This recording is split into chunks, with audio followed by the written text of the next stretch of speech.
Olá, tudo bom? Eu sou o professor Cláudio. Vamos ao nosso primeiro teste de aula gravada com o pessoal da manhã e da tarde. Estamos aqui na Química 3, aula 36, que vocês deveriam ter essa semana. Infelizmente, devido à paralisação a nível de Brasil, vocês não vão ter. Então, agora vocês vão assistir em vídeo aula. Tanto a turma da manhã quanto a turma da tarde. Na aula 36, nós vamos falar a respeito de solução tampão. Bom, vamos explicar direitinho o que é uma solução tampão. Solução tampão é uma solução especial que suporta pequenas adições, tanto de ácido ou base, sem variação significativa de pH. Resumindo, vamos falar um pouquinho aqui de pH. Lembra lá na última aula, 34 e 35, que nós tivemos em sala de aula? Nós falamos sobre escalas de pH.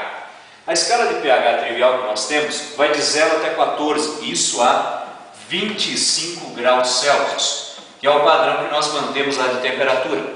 E vale a pena salientar que em pH 7 a 25 graus Celsius, a concentração de íons H+ é igual à concentração de íons OH-.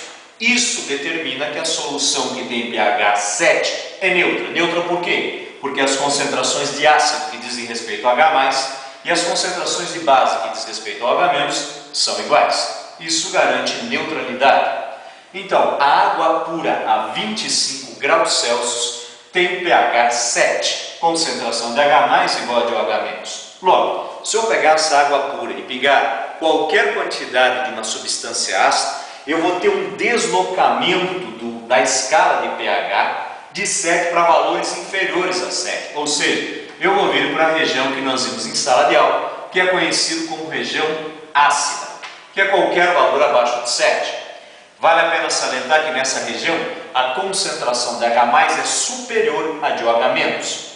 No entanto, se eu pegar a mesma água pura e adicionar algumas gotinhas de uma base, eu vou ter um deslocamento lá da escala para valores superiores a 7, que é a região que nós temos de base, ou seja, região básica, onde a concentração de íons H+ é inferior à de OH-, ou seja, a de OH- é maior. Bom, isso com água pura. A grande maioria das soluções que vocês têm em casa, quando eu adiciono uma pequena quantidade de ácido ou base, se eu adicionar ácido, ela fica mais ácida, se eu adicionar base, ela fica mais básica. E a tampão? A solução tampão, não. Se eu pegar uma solução tampão e pingar algumas gotinhas de um ácido ou de uma base, ela vai resistir, vai manter o pH que ela vinha antes. Agora, como isso é possível? Vamos usar um exemplo bem clássico. As soluções tampões, elas são formadas de um ácido fraco ou uma base fraca e um sal que tem um íon em comum ao ácido ou à base. O exemplo que eu vou dar para vocês é de um ácido fraco e um sal que possui o íon em comum daquele ácido. Exemplo, eu tenho aqui ácido acético, um ácido fraco, um ácido carboxílico fraco, aquele do princípio ativo do vinagre.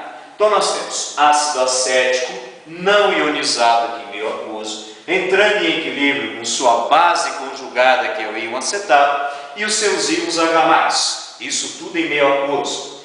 Note que esse equilíbrio aqui, ó, de vai e volta, mantém as concentrações tanto de acetato e de íons H+ constantes. Segundo o princípio de Le Chatelier, se eu não mexer no equilíbrio, ele permanece inalterado. Porém, se eu mexer, ele vai responder à maneira a qual eu perturbei o estado de equilíbrio. Relembrando que nós vimos em sala de aula, é muito comum o aluno ter que demonstrar constante de equilíbrio. Lembre-se lá que constante de equilíbrio era produto sobre reagente. E para essa situação nós vamos ter, para esse ácido, a concentração de íons acetato vezes as concentrações aqui de íon H+ sobre o ácido acético. Essa é a concentração, a constante de equilíbrio comum, tá? Para um ácido, que eu tenho aqui um ácido fraco, como é o caso do ácido acético. Agora, esse equilíbrio pode ser deslocado tanto para a direita quanto para a esquerda.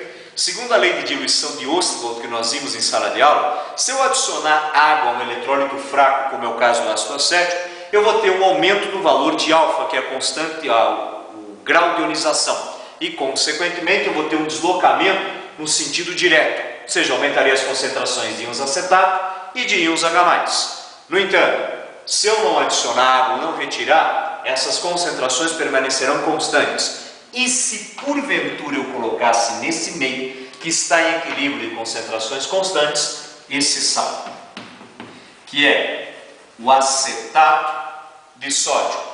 O acetato de sódio em meio aquoso vai funcionar da seguinte maneira: vai se dissociar, sendo este um eletrólito forte, eu não vou ter equilíbrio significativo, simplesmente vou ter a dissolução e, consequentemente, a dissociação. Logo, como os alfas são próximos a 100%, nós passaremos a ter somente a seta de ida, não de ida e volta. E eu passarei a ter íons acetato em solução e íons sódio. Vale a pena salientar que esse sistema estava em equilíbrio. Eu adicionei um sal, que é o acetato de sódio. E esse sal é importante. Por quê? Porque ele tem um íon em comum. O íon acetato dele tem no ácido acético. Agora, se eu tenho a adição de um sal que não tenha nada em comum com o meu ácido ou com a minha base que eu colocar, ambos fracos, eu não vou ter um deslocamento significativo de equilíbrio, vou ter uma perturbação inicial e nada que vale a pena eu estudar posteriormente. Porém, se eu tiver a adição de um sal de íon comum, aí sim, as concentrações de íon acetato vão aumentar muito mais por culpa do sal do que por culpa do ácido. Resumindo, como é um ácido fraco, ele libera uma pequena quantidade de íon acetato. Como o sal é um eletrólito forte, ele libera uma grande quantidade de íon acetato. Essa grande quantidade de íon acetato vai deslocar o equilíbrio acima. Como vai deslocar? Vamos dar uma olhada aqui nos dois sistemas unidos.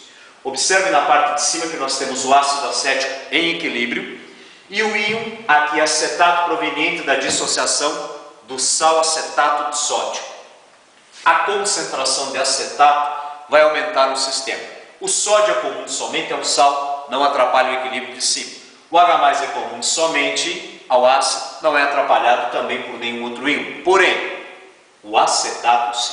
A concentração de íon acetato vai se elevar e vai obrigar o sistema de cima, que estava em equilíbrio, a sofrer uma perturbação. Como? No momento que eu aumento a concentração de íons acetato, ocorre um deslocamento do equilíbrio no sentido inverso, para tentar reparar a perturbação que foi criada no sistema. Lembra que nós vimos em sala de aula? Toda vez que eu adiciono uma determinada substância ao meio, a adição dessa substância, o sistema que estava em equilíbrio, aumenta a concentração de um dos lados e desloca o equilíbrio no sentido oposto. Resumindo, aumentei a concentração de íons acetato, o aumento dessa concentração vai fazer com que esse acetato aqui fique em maior quantidade e desloque no sentido inverso, para que eu possa minimizar a perturbação do meio.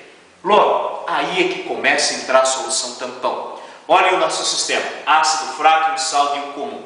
Observe o seguinte, a concentração de H+, calculando aí a constante de equilíbrio, tem lá a concentração de H+, tem participação ativa. Aqui seria a concentração do ácido acético e aqui seria do acetato. Agora, o acetato passa a ser significativo de quem? Do ácido acético, que se ioniza pouco, ou do sal, que tem um poder de dissociação gigante, já que é um eletrólito forte com alfa próximo a 100%. Passa a ser justamente do sal. Resumindo, a quantidade de íons acetato que o ácido consegue mandar para cá é muito pequena se comparado à concentração de íons acetato que o acetato de sódio consegue emitir para cá. Consequentemente, esta concentração de íons acetato que eu tenho aqui passa a ser exclusivamente vinda do sal. Note que o tampão passa a ter uma significância direta do sal que está no meio. E o que isso acarreta? Isso acarreta no seguinte, a minha constante vai ficar concentração de H+, concentração de sal sobre ácido acético. E vale a pena salientar que agora é que nós vamos entender com isso aqui, como é possível resistir à adição de pequenas quantidades, tanto de ácido quanto de base, sem alterar o pH. Vamos lá?